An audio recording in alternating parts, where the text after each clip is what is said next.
प्रत्यक्ष द्वारा व्याप्ति ज्ञान नहीं हो सकता।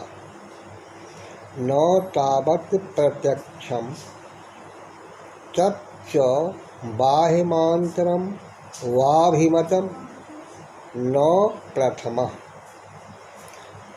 तस्य संप्रयुक्त ज्ञानजनकत्वेन भवति। प्रसरसंभवेऽपि भूतभविष्यतोस्तत्संभवेन सर्वोपसंहारवत्याः व्याप्ते दुर्ज्ञानत्वात् न च व्याप्तिज्ञानं सामान्यगोचरम् इति मंतव्यम्।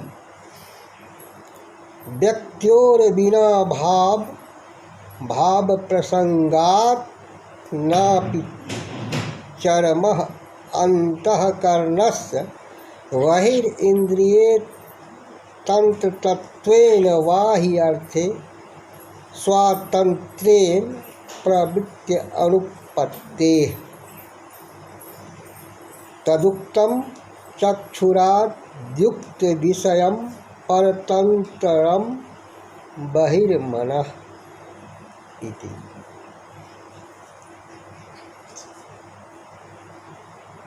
प्रत्यक्ष प्रमाण से तो व्याप्ति का ज्ञान नहीं हो सकता। प्रत्यक्ष या तो बाह्य एक्सटर्नल होता है या अंतर इंटरनल। इनमें पहले बाह्य प्रत्यक्ष से व्याप्ति ज्ञान होना असंभव है। बाह्य प्रत्यक्ष केवल बाहरी इंद्रियों से उत्पन्न होता है। बाह्य प्रत्यक्ष बाह्य इंद्रियों से संबद्ध बाहरी विषयों का ही ज्ञान उत्पन्न कर सकता है। बाह्य इंद्रियों का संबंध तो केवल वर्तमान काल की वस्तुओं के साथ ही हो सकता है। अतएव इस तरह का ज्ञान भले ही वर्तमान काल की वस्तुओं के विषय में सफल हो, परंतु भूतकाल और भविष्यत काल की वस्तुओं का ज्ञान देने में तो असफल हो जाएगा। व्याप्ति तो सभी अवस्थाओं का संग्रह करने वाली है। अतः बाह्य प्रत्यक्ष से इसका ज्ञान होना दुष्कर है। ऐसा भी न समझें कि व्याप्ति का ज्ञान सामान्य जाति के विषय में होता है। अर्थात यद्यपि तीनों काल में धूम, अग्नि आदि के वैयक्तिक उदाहरण हम नहीं पा सकते, किंतु इनकी जात धूमत्व, अग्नितत्व आदि का तो त्रैकालिक ज्ञान एक बार ही हो सकता है। तीनों कालों के धूमों में धूमत्व तो वही है, इसलिए सामान्य द्वारा व्याप्ति ज्ञान हो सकता है। ऐसा नहीं समझना चाहिए, क्योंकि तब दो व्यक्तिगत उदाहरणों में अविनाभाव व्याप्ति का संबंध स्थापित नहीं किया जा सकता, क्योंकि यह निश्चित नहीं कि जाति में प्राप्त सभी गुण उसके प्रत्येक व्यक्ति में होंगे ही। धूमत्व जाति की न व्याप्ति हमने जान ली किसी विशेष धूम की तो नहीं, न वैयक्तिक धूम की व्याप्ति न जानने से व्यक्ति के विषय में अनुमान भी नहीं हो सकता। प्रत्यक्ष का दूसरा भेद आंतर प्रत्यक्ष भी व्याप्ति ज्ञान नहीं करा सकता। आंतर प्रत्यक्ष मन रूपी अंतर इंद्रिय द्वारा ज्ञान देता है,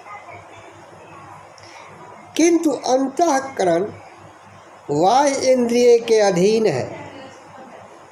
जो ज्ञान बाहरी इंद्रियां पाती है, मन उसी की छाप ग्रहण कर लेता है। इसलिए बाह्य वस्तुओं धूम अग्नि आदि में स्वतंत्रता पूर्वक उसकी प्रवृत्ति नहीं हो सकती। बाह्य वस्तुओं के ज्ञान के लिए निश्चय ही अंतःकरण बाह्य इंद्रियों की सहायता लेगा। कहा भी गया है, और आदि बाहरी इंद्रियों के द्वारा प्रदर्शित उक्त विषयों को ग्रहण करने वाला मन बाह्य इंद्रियों के अधीन है।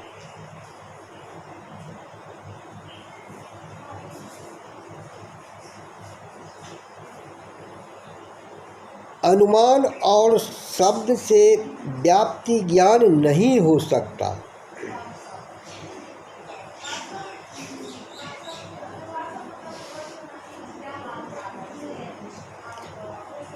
नाप्यनुमानं व्याप्ति ज्ञानोपायः तत्र तत्रापि एवं इत्यनव अस्थादौ अस्थ प्रसंगात् नापि शब्दस्तदुपायः कानात्मतानुसारेण अनुमाने एवान्तर्भावात्।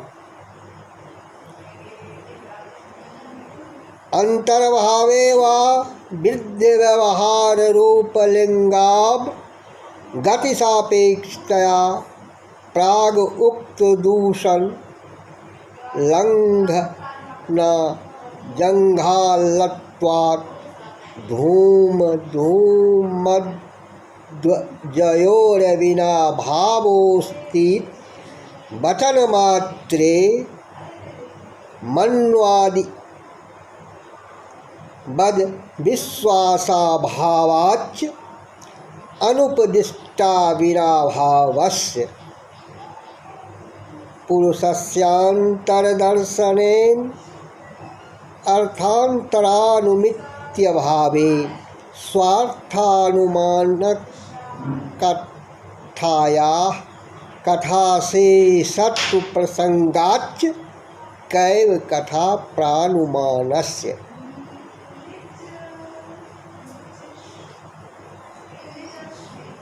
अनुमान भी व्याप्ति ज्ञान नहीं दे सकता। यदि अनुमान से व्याप्ति बने तो व्याप्ति को सिद्ध करने वाले अनुमान की सिद्धि के लिए एक दूसरा अनुमान चाहिए। पुनः उस अनुमान के लिए तीसरा अनुमान चाहिए। इस प्रकार अनवस्था दोष जिसकी समाप्ति कभी न हो उत्पन्न होगा। अग्नि को धूम में सिद्ध करने वाली व्याप्ति जिस दूसरे अनुमान से ज्ञात होती है, उस अनुमान को सिद्ध करने वाली व्याप्ति जिस दूसरे अनुमान से ज्ञात होती है, उस अनुमान को सिद्ध करने वाली व्याप्ति किसी तीसरे अनुमान से ज्ञात होगी। इस प्रकार अनवस्था दोष हुआ।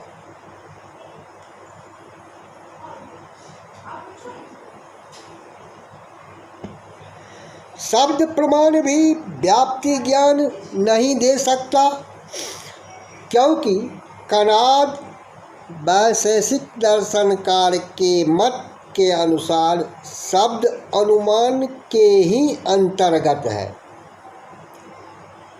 इसलिए अनुमान के खंडन के साथ शब्द का भी खंडन हो गया। यदि शब्द को अनुमान के अंतर्गत न भी माने तो भी वृद्ध पुरुष के व्यवहार रूपी लिंग चिन्ह की तो आवश्यकता पड़ेगी ही। इसलिए फिर ऊपर कहा हुआ दोष अनवस्था आ जाएगा, जिसे लांघना टेढ़ी खीर है। शब्द प्रमाण से शक्ति ग्रह द्वारा वस्तुओं का बोध होता है। शक्ति ग्रह के भिन्न भिन्न उपाय हैं, जैसे व्याकरण, उपमान, कोश, आप्तवाक, वृद्ध व्यवहार इत्यादि।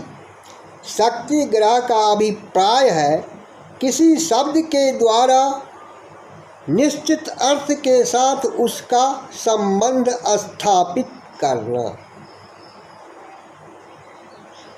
जैसे गौ कहने से एक चतुष्पद सिंह वाले खुर सहित प्राणी को समझ लेना, यही वैयाकरणों का शक्तिवाद या अर्थ विज्ञान है।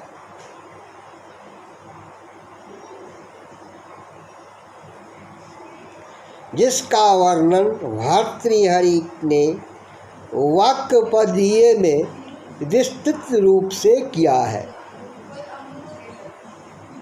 हाँ, तो शक्ति ग्रह के साधनों में वृद्ध पुरुष का व्यवहार भी एक है, किंतु यह वृद्ध पुरुष वाला शक्ति ग्रह या शक्ति ज्ञान अनुमान प्रमाण से होता है। जैसे कोई बालक उत्तम वृद्ध के गामान्य कहने पर मध्यम वृद्ध को गौ लाते हुए